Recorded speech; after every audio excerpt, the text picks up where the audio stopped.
Have you ever noticed something? The tractors people remember most aren't always the ones with the biggest horsepower. They're the ones whose engines kept coming back to life, season after season. Long after the paint faded, the seats cracked, and the hour meters rolled over, those engines were still earning another harvest. Today, we're looking at 5 tractor engines that farmers didn't keep because they were perfect. They kept rebuilding them because they were worth believing in. Welcome to Golden Age Tractors. Case 1070 Agri King. On a cold November morning, there was always one sound that told us the day was really about to begin. You'd crack the throttle just a little, wait for the glow of anticipation, and before long that deep 6-cylinder rumble rolled across the yard. It wasn't loud to show off. It was steady, confident, the kind of sound that made you believe the work would get done before the sun went down. That's the way I remember the Case 1070 Agri King.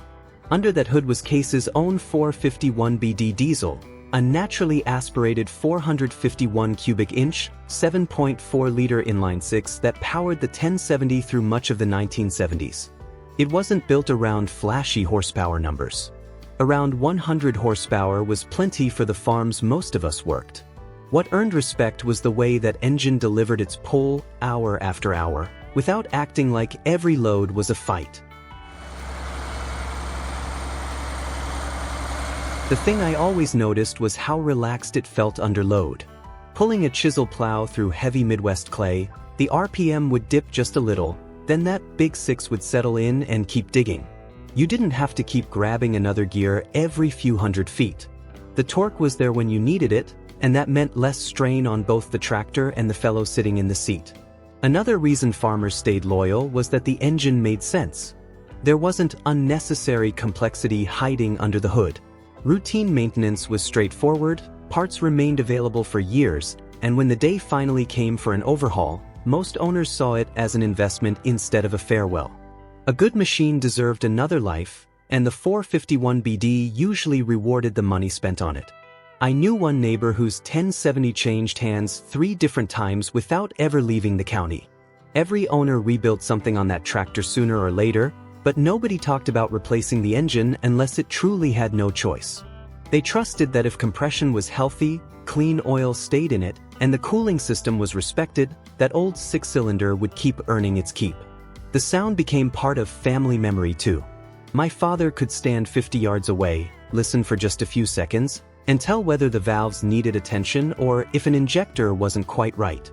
He didn't need gauges. Years of living with that engine had trained his ears better than any instrument panel ever could. That's probably why so many Case 1070s are still working today. Not because the engine was perfect, and certainly not because it never wore out. It lasted because it was honestly engineered, practical to repair, and worth preserving whenever the time came to freshen it up. Some engines never became famous because of horsepower. They became unforgettable because they gave generations of farmers one more season, one more harvest, and one more reason to keep turning the key.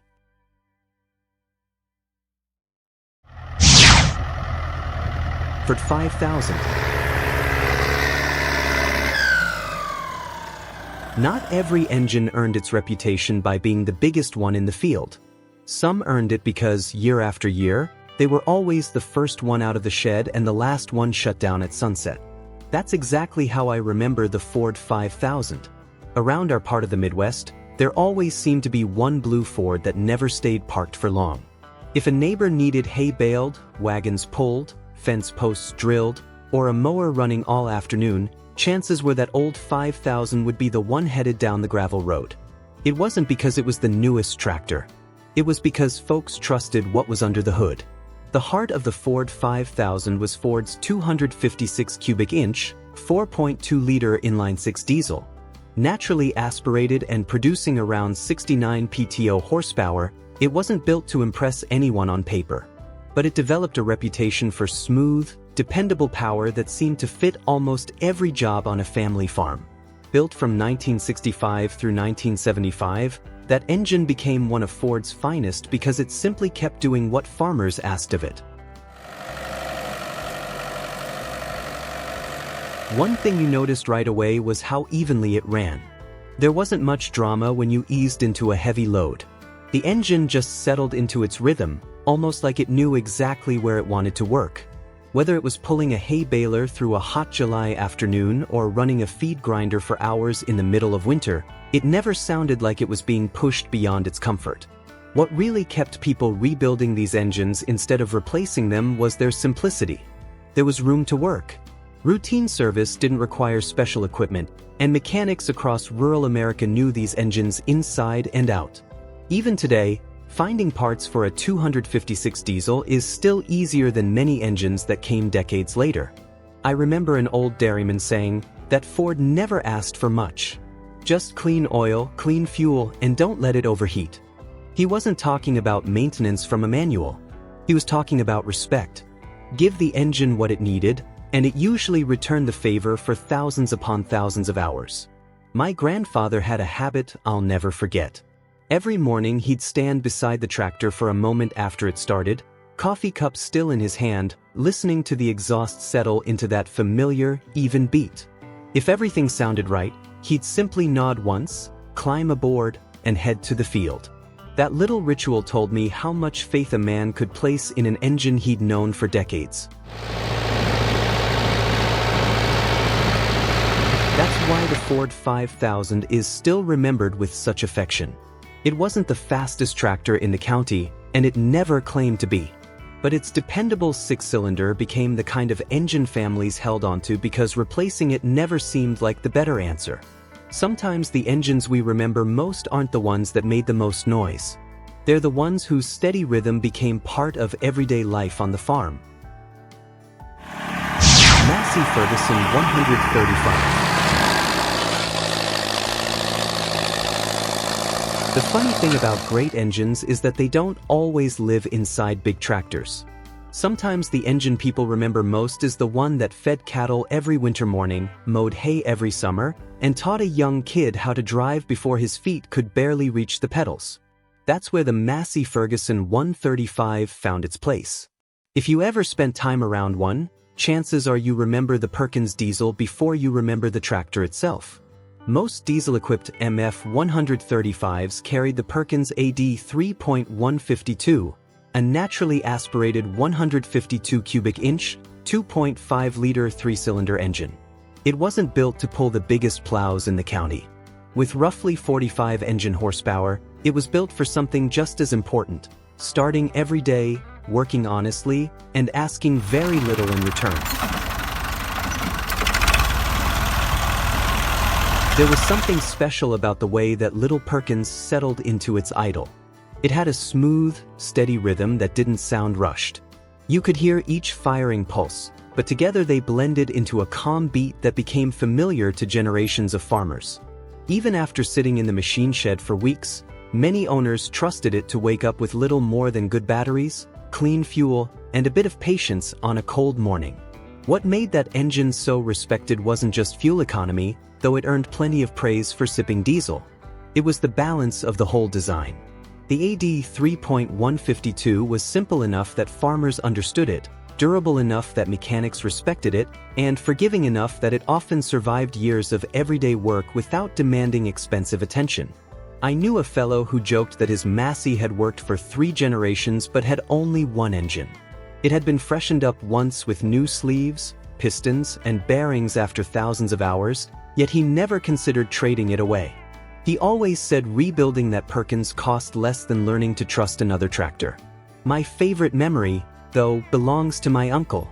He never listened to the radio while mowing hay. Instead, he'd listen to the engine. If the exhaust note changed even slightly climbing a hill, he'd ease the throttle or raise the mower just enough to keep the Perkins happy. "Take care of the engine," he'd tell me, "and it'll take care of you." That's why so many Massey Ferguson 135s are still earning their keep decades later. The Perkins AD 3.152 didn't become legendary because it was the strongest engine on the farm. It became legendary because it was dependable, economical, easy to rebuild, and familiar enough to feel like an old friend every time it came to life. Some engines become part of a family's history not because they worked the hardest, but because they were always there when another day's work was waiting. International Harvester 986. As farms grew bigger, so did the work. The little chore tractors still had their place, but when it came time to pull a big field cultivator across hundreds of acres or spend 10 straight hours working hard without complaint, you reached for something built with a little more muscle. That's where the International Harvester 986 earned its reputation. Around here, folks didn't just talk about the tractor, they talked about the German diesel under the hood. The 986 was powered by the International Harvester D358, a naturally aspirated 358 cubic inch, 5.9-liter inline-six built by Neuss in Germany. Producing around 100 PTO horsepower, it had the kind of steady pulling power that fit perfectly on Midwest grain farms during the late 1970s and early 1980s. It wasn't an engine that demanded attention. It simply went to work. One thing you'll hear old IH owners mention is how willingly that engine lugged down without giving up. You could feel the RPM fall as the implement hit tougher ground, but the D358 rarely sounded panicked. It just dug in, found its torque, and kept moving. That gave a farmer confidence because you spent less time shifting gears and more time covering acres before the weather changed.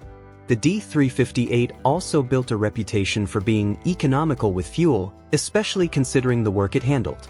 During long planting and tillage days, that mattered. Every gallon saved meant a little more money stayed on the farm, and over thousands of hours those savings added up just as surely as the hours on the tachometer. What impressed me most wasn't that these engines avoided wear. They didn't. Every hardworking diesel eventually needs attention. But when overhaul time finally arrived, many owners rolled the tractor into the shop with every intention of putting it back into service. The engine had already proven what it was capable of, and rebuilding it felt like renewing an old partnership instead of saying goodbye.